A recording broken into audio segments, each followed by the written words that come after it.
ଜୟ ଜଗନ୍ନାଥ ଦର୍ଶକ ବନ୍ଧୁ। ଅଚଳ ବ୍ରହ୍ମ ସେତେବେଳେ ସଚଳ ହୋଇ ଉଠନ୍ତି ଯେତେବେଳେ ତାଙ୍କର ଇଚ୍ଛା ହୁଏ। ଆଉ ମହାପ୍ରଭୁଙ୍କର କରୁଣା ବିନା ମୋ ପାଟିରେ ମଧ୍ୟ ଶବ୍ଦଟିଏ ବାହାରିବ ନାହିଁ। ଆପଣମାନଙ୍କୁ ଆଜି ଆଉ ଏକ ସୁନ୍ଦର କାହାଣୀ ଶୁଣିବାକୁ ଯାଉଛି, ଯାହାକି ଶୁଣିଲା ପରେ ଆପଣଙ୍କୁ ନିଶ୍ଚୟ ଖୁସି ଲାଗିବ, ଆନନ୍ଦ ଲାଗିବ, ଆଉ ମହାପ୍ରଭୁଙ୍କର କରୁଣା ମଧ୍ୟ ଲାଭ ହେବ। ଆଶା କରୁଛି ଭିଡ଼ିଓଟିକୁ ଶେଷ ପର୍ଯ୍ୟନ୍ତ ଶୁଣିବା ପାଇଁ।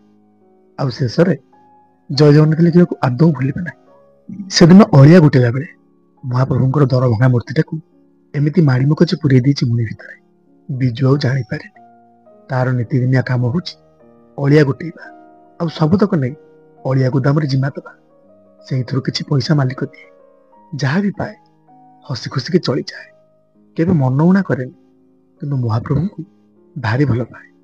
ନୀତି ସକାଳୁ କୁହେ, ମଣିମା କାମରେ ବାହାରି ଯାଉଛି, ତୁମର ସେ ଅପଲକ ନୟନରେ ମୋତେ ଟିକେ ଚାହିଁଥିବ, ମୋ ପାଖେ ପାଖେ ଥିବ, ଅସୁବିଧା ବେଳେ ମୋ ହାତ ଧରି ନେଉଥିବ। ହେଲେ ସେଦିନ କାହିଁକି ମୁଣିଟା ଟିକେ ଭାରି ଭାରି ଲାଗିଲା। ତାକୁ ଲାଗିଲା ବୋଧେ ମୁଣି ଭିତରେ କିଛି ମୂଲ୍ୟବାନ ଜିନିଷ ରଖିଦେଇଛି। ଘରେ ଆଣି ସବୁତକ କାଢିକି ଦେଖିଲା, କିନ୍ତୁ ସେଦିନ ଯାହା ଦେଖିଲା ନା, ଭାରି ଖୁସି ଲାଗିଲା ତାକୁ। କି ଅଳିଆ ଭିତରେ ମହାପ୍ରଭୁଙ୍କର ସେ ଦରଭଙ୍ଗା ମୂର୍ତ୍ତିଟାକୁ କୋଉଠୁ ଯେ ପାଇଲା ତାର ଆଉ ମନେ ନାହିଁ।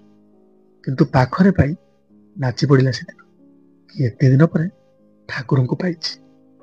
ମୂର୍ତ୍ତିଟାକୁ ଭାରି ଗେଲ କଲା। ଭଲ କପଡ଼ାଟି ଆଣି ପୋଛି ପାଛି ଦେଲା, ଗାଧେଇ ଦେଲା, ତାରି ପାଖରେ ରଖିଲା, ଆଉ କହିଲା, ସାନ୍ତେ ବଡ଼ କରୁଣା କରିଛନ୍ତି, ମୋ ପାଖକୁ ତୁମେ ନିଜେ ଆସିଛନ୍ତି, ବଡ଼ ଭାଗ୍ୟ ମୋର। ଯାହାଙ୍କୁ ସବୁଦିନ ମନ କଥା କହି କାମରେ ବାହାରି ଯାଏ ବିଜୁ, ଆଜି ଯେତେବେଳେ ହାତ ପାହାନ୍ତାରେ ପାଇଛି, କିଏ ବା ଖୁସି ନ ହେବ। ତା ଛଡ଼ା ବିଜୁ ମହାପ୍ରଭୁଙ୍କର ତ ପରମ ଭକ୍ତ। ସେ ତ ଖୋଜି ହଉଥିଲା କେତେବେଳେ ଯେ ମହାପ୍ରଭୁ ତା ପାଖକୁ ଆସିବେ, ଆଉ ସେ ତାଙ୍କୁ ପାଖରେ ରଖିବ। ହଁ ଆଜ୍ଞା, ମୂର୍ତ୍ତିଟି ପାଇଲା ଦିନ ଠାରୁ ବିଜୁର ଆଉ କାମରେ ମନ ଲାଗୁନଥାଏ। କାମ ତ କରେ, କିନ୍ତୁ ସବୁବେଳେ ପାଇଁ ସମୟ ଦେଖୁଥାଏ।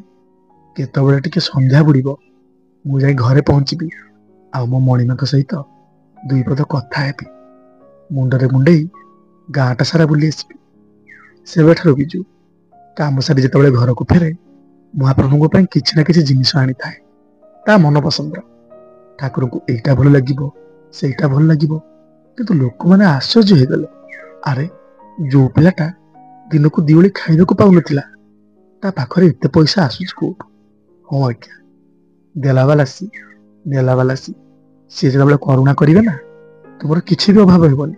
ସତ କଥା ହେଉଛି, ବିଜୁ ପାଖରେ ଏତେ ଟଙ୍କା ପଇସା ନାହିଁ, କି ଘର ଦ୍ୱାର ନାହିଁ, ଛୋଟ ଛାଉଣିଟିଏ କରି ରହିଥାଏ ମହାପ୍ରଭୁଙ୍କୁ ସାଙ୍ଗରେ ଧରି।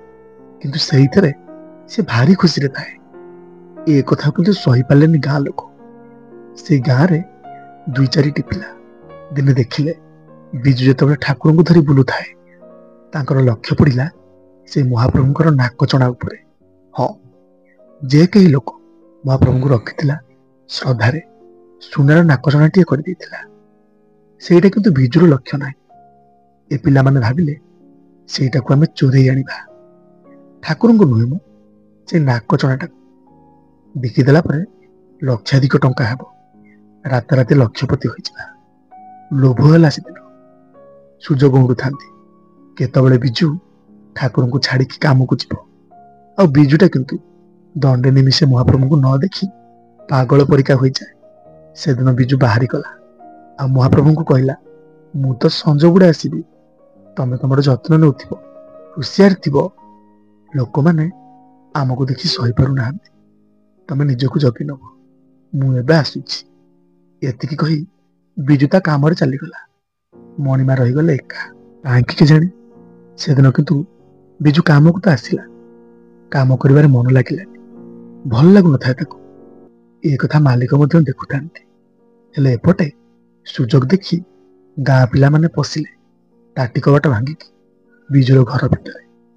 ମହାପ୍ରଭୁଙ୍କର ସେଇ ଦିବ୍ୟ ମୂର୍ତ୍ତିକୁ ଦେଖି ଖୁସି ହେଇଗଲେ ସେମାନେ। ଆଜି ପାଇଛୁ, ଆଜି ନାକଚଣା ନେଇଯିବୁ, ବଜାରରେ ବିକ୍ରି କରିବୁ।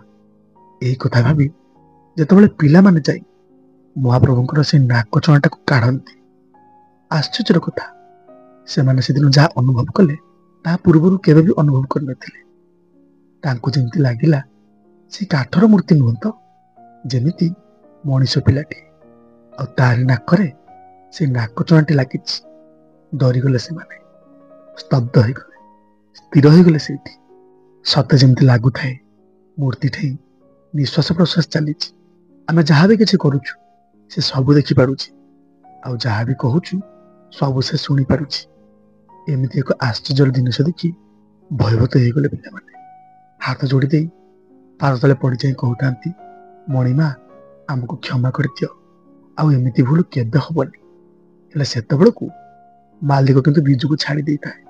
ଯାରେ ପୁଅ, ଜାଣିଛି ଆଜି ତୋର ମନ ଲାଗୁନି କାମରେ, ଦେହ ବୋଧେ ଭଲ ନାହିଁ, ଘରକୁ ଯା। ଯେତେବେଳେ ଏତକ ଶୁଣିଛି ବିଜୁ ଡିଆ ମାରି ଚାଲି ଆସିଛି ତା ମଣିମା ପାଖକୁ। ତାକୁ ମଧ୍ୟ ମନରେ ଟିକେ ଲାଗୁଥାଏ କି ମଣିମାଙ୍କ ସହିତ ଆଜି କିଛି ଘଟିବାକୁ ଯାଉନି ତ।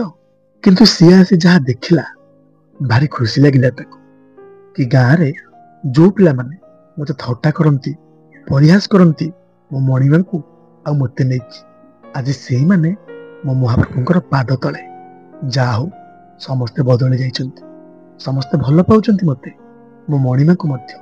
ଶାନ୍ତେ ତାଙ୍କୁ ତୁମେ କ୍ଷମା କରିଦିଅ, କଣ ସେ ଭୁଲ କରିଛନ୍ତି?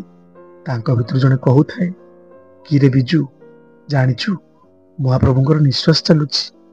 ମହାପ୍ରଭୁ ଆମ କଥା ଶୁଣୁଛନ୍ତି, ଆମେ ଯାହା କରୁଛୁ ସବୁ ଦେଖୁଛନ୍ତି।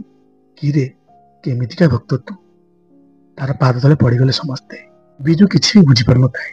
ହେଲେ ତାଙ୍କରି ଭିତରୁ ଆଉ ଜଣେ କହିଲା, ବୁଝିଲୁ ବିଜୁ, ମହାପ୍ରଭୁଙ୍କର ନାକଚଣା ଚୋରେଇବାକୁ ଆସିଥିଲୁ। ବଜାରରେ ବିକି ଲକ୍ଷପତି ହେଇଥାନ୍ତୁ। ଭାରି ଲୋଭ କରିଥିଲୁ ରେ, ଆମକୁ ତୁ କ୍ଷମା କରିଦେ। ଚୋର ହେଇକି ଆସିଥିଲୁ, ଭକ୍ତ ପାଲଟି କଲୁ।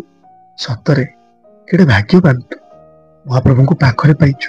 ସତ କହିଲୁ ବିଜୁ, ତୋର କଣ ଟିକେ ବି ଲୋଭ ହୁଏନି ମହାପ୍ରଭୁଙ୍କର ସେ ନାକଚଣା ବିକି ଲକ୍ଷପତି ହବାକୁ? ବିଜୁ ହସି ଦେଇ କହିଲା, କଣ କହିଲ ଲକ୍ଷପତି? ତାଙ୍କୁ ପାଇକି ମୁଁ ତ କୋଟିପତି ଠାରୁ ଆହୁରି କୋଟିପତି। ସେ ମୋ ସାଥିରେ ଥିଲେ ମୋର କିଛି ବି ଲୋଡ଼ା ନାହିଁ, ନା ମୋର ଟଙ୍କା ପଇସା, ନା ମୋର ଘର ଦ୍ୱାର। ସେ ମୋ ପାଇଁ ସବୁ କିଛି। ତାଙ୍କର ସେ ନାକଚଣା ଉପରେ ମୋର ଟିକେ ବି ଲୋଭ ନାହିଁ।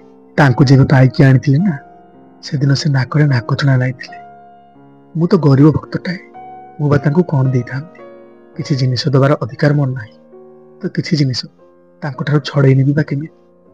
ତା ଛଡ଼ା ତାଙ୍କୁ ଦେଖିଲେ ମୋତେ ଯେମିତି ଲାଗେ ସେ ମୋତେ ଚାହିଁ ନୀତି ହସୁଛନ୍ତି, ଆଉ ତାଙ୍କ ନାକରେ ସେ ନାକଚଣାଟା ଭାରି ସୁନ୍ଦର ଲାଗେ। ବିକିବି ବା କେମିତି? ବିଜୁଠାରୁ ଏଇ ସବୁ କଥା ଶୁଣିଲା ପରେ ସମସ୍ତଙ୍କ ଆଖିରେ ସେଦିନ ଲୁହ ଆସିଗଲା। ସତରେ ବିଜୁ, ତୁ ଗରିବ ହୋଇକି ବି ସମସ୍ତଙ୍କର ମନ କିଣିନେଲେ। କେମିତିକା ଭକ୍ତ ତୁ, ଆଉ ତୋ ଭଗବାନଙ୍କୁ ମଧ୍ୟ ଶତକୋଟି ଦଣ୍ଡବତ। ଆମେ ଏବେ ଆସୁଛୁ, ଆଉ ତୋତେ କଥା ଦଉଛୁ ମଣିମାଙ୍କ ପାଇଁ ଆମେ ବି ଟିକେ ସେବା କରିବାକୁ ଆସିବୁ, ତୁ ଆମକୁ ମନା କରିବୁନି ରେ। ବିଜୁ ହାତ ଯୋଡ଼ି ଦେଇ କହିଲା, ମନା କରିବାକୁ ମୁଁ ବାକି? ସେ ଚାହିଁଲେ ସବୁ ସମ୍ଭବ, ଆଉ ମୁଁ ବି ଚାହେଁ ତମେମାନେ ନିତି ଆସ, ମହାପ୍ରଭୁଙ୍କୁ ପୂଜା କର, ମହାପ୍ରଭୁଙ୍କର ଆଶୀର୍ବାଦ ଲାଭ କର। ଏତକ ପରେ ସବୁ ଗାଁ ପିଲାମାନେ ଚାଲିଗଲେ। ଆଉ ସେଇଦିନ ଠାରୁ ନୀତି ସଞ୍ଜ ବୁଡ଼େ ଆସନ୍ତି ବିଜୁର ଘରକୁ। ବିଜୁ ମଧ୍ୟ ତା କାମ ଧନ୍ଦା ସାରି ଆସିଥାଏ। ସମସ୍ତେ ବସି ମହାପ୍ରଭୁଙ୍କର ନାମ ଗୁଣ କୀର୍ତ୍ତନ କରନ୍ତି। ନମସ୍କାର ଆଜ୍ଞା। ଯଦି ଭିଡ଼ିଓଟି ଆପଣମାନଙ୍କୁ ଭଲ ଲାଗିଥାଏ ଜଣାଇବେ ନିଶ୍ଚୟ। ଆଉ ଯଦି କଥା ଛଳରେ ସାମାନ୍ୟ ମଧ୍ୟ ତ୍ରୁଟି ଥାଏ କ୍ଷମା କରିବାକୁ ଅନୁରୋଧ। ଜୟ ଜଗନ୍ନାଥ।